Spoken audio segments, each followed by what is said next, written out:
Hi everyone, welcome back to another video from How to Fix Online. In this video, we will be learning how to resolve PayPal account issue.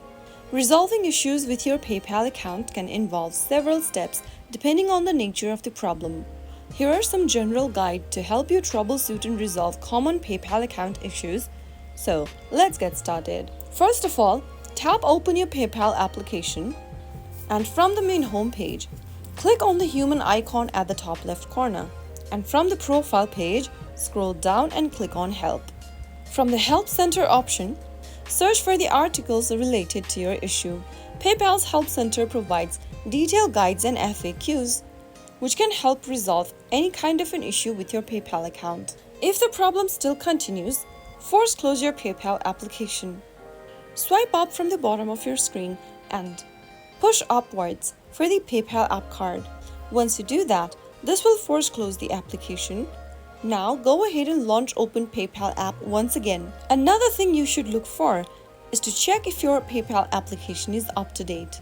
Go ahead and launch open your App Store or your Google Play Store and search for PayPal. Once you find the PayPal application in the search result, look if there is an update button available.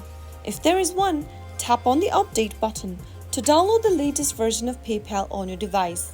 Wait until your application updates, and once it is done, launch open your PayPal app again, and that might be able to help you fix your issue once you have the latest version of PayPal installed on your device. If the problem still continues, consider deleting your PayPal account and reinstalling it back again. So those were some of the most common and general troubleshooting methods you can try to resolve your PayPal account's issue. If you found the video to be helpful, go ahead and give us a thumbs up. Don't forget to subscribe to our channel by hitting the subscribe button. Press the bell icon so that you'll never miss another upcoming upload from us. I will be back again in the next video.